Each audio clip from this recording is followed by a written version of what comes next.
Good morning student, welcome to Hindi की पाठशाला।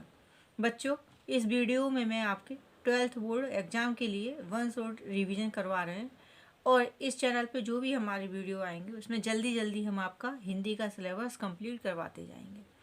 तो बच्चों, आज हम अपना पढ़ते हैं लेसन 8। लेसन का नाम है रुबाइयाँ।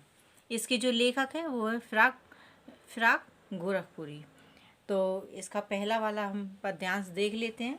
पहला है, आंगन में लिए चांद के टुकड़े को खड़ी, हाथों पे झुलाती है उससे गोद भरी, रह रह के हवा में जो लोका देती है, गूंज उठती है खिलखिलाते बच्चे की हंसी।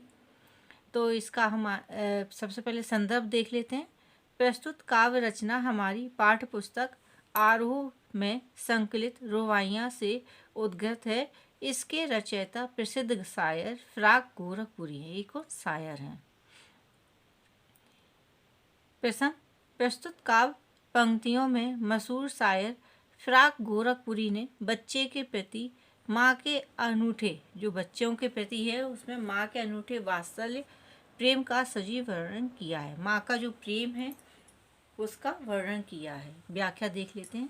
शायर कहते हैं कि माँ चांद के समान सुंदर सलोने बच्चे को आंगन में गोद में लिए खड़ी है। आंगन में लिए चांद के टुकड़े को खड़ी, मतलब चांद के समान सुंदर बच्चे को अपनी गोद में लेके आंगन में खड़ी हुई है।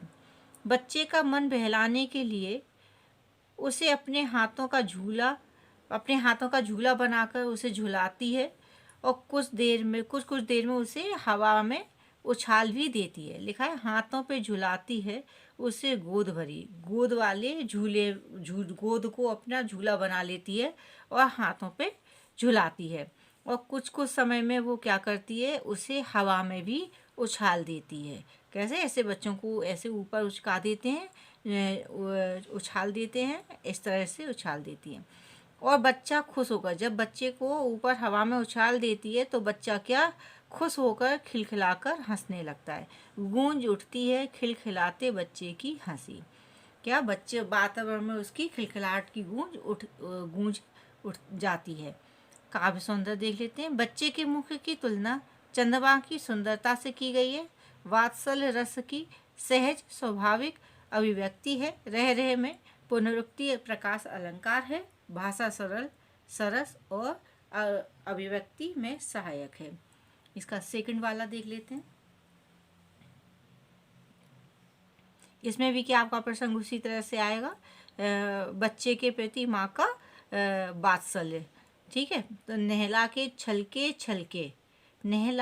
छलके निर्मल जल से, अब नहाने का उसका है। उलझे हुए गेसुओं में कंघी करके, उसके जो घुंघराले उलझे हुए बाल हैं, गीले बालों में कंघी करते हैं।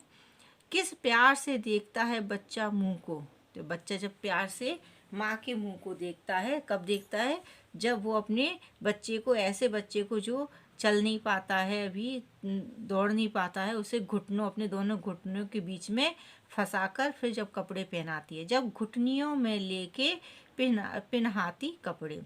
तो आपका व्याख्या देख लेते हैं। आपका संदर्भ वही होगा, प्रसंग भी करीब करीब वही है। शायर कहते हैं कि माँ अपने नन्हे शिशु को स्वच्छ जल में से पानी उलझा कर नहलाती है। कैसे? ऐसे हाथ से ऐसे डालती है पानी, एकदम से पानी नहीं, थोड़ा थोड़ा पानी डालती है, फिर उसके उलझे हुए बालों में कंघी करके उसे संवारती है।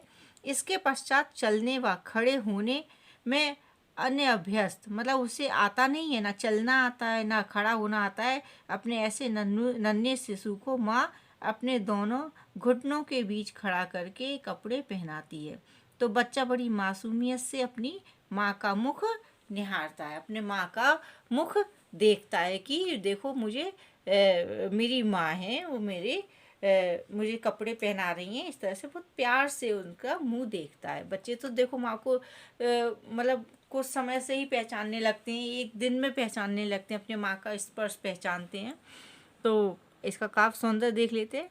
माँ का अपने बच्चे के प्रति नैसर्गिक अनुराग दिखाया गया है। वात्सल्य रस की सहज स्वाभाविक अभिव्यक्ति हुई है। छलके छलके में पुनरुक्ति प्रकाश अलंकार है। नहला के जल से में ला की आवृत्ति होने से अनुप्रास अलंकार है। भाषा सरल सहज एवं भावानुकूल है। इसका नेक्स्ट हम देख लेते हैं। आंगन में ठुनक रहा है जिद्याया है, मतलब जो बालक है वो आंगन में ठुनक रहा है, जिद्या रहा है। किस चीज़ के लिए? बालक तो हुई चांद पे ललचाया है। जो बालक है ना वो चांद को मांग रहा है, वो देख रहा है कि चांद उसे खिलौना सा लग रहा है, तो वो चांद को मांगने के लिए जिद कर रहा है और ठुनक रहा है।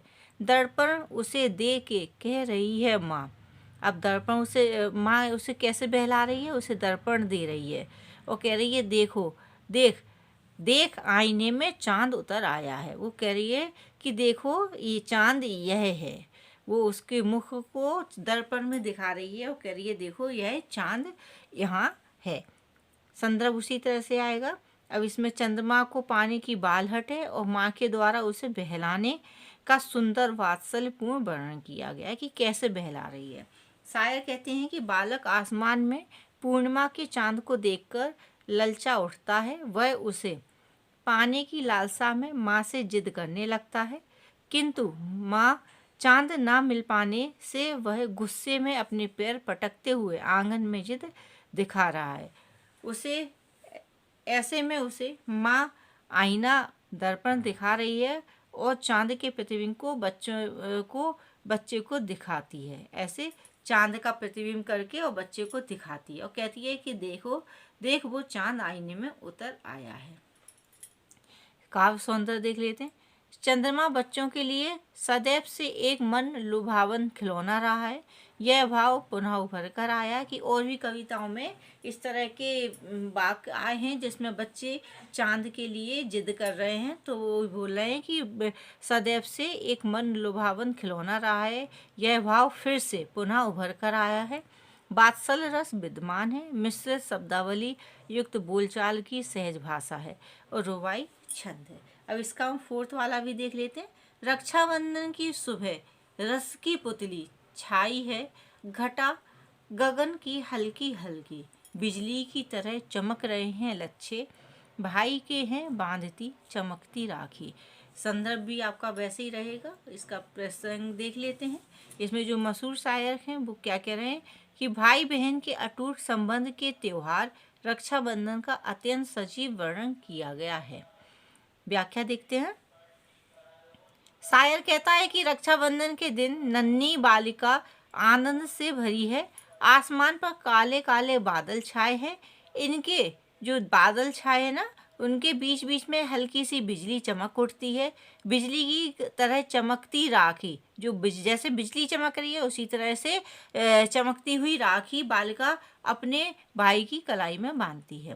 काव्य सौंदर्य देखते हैं हम।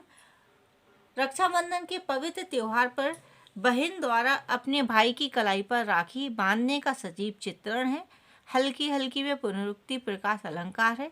मिश्रित शब्दावली ही युक्त बोलचाल की सहज भाषा है। बिंब योजना अत्यंत सटीक एवं सार्थक है। तो बच्चों ये लेसन हमने कंप्लीट कर लिया और हमें पूरा विश्वास है कि आपको ये लेसन समझ में आ गया होगा, इसकी व्याख्याएं समझ में आ गई होंगी। तो थैंक यू बच्चों, keep learning and don't forget to like comment and subscribe to Hindi की पाठशाला। बाय बाय, टेक केयर, धन्यवाद।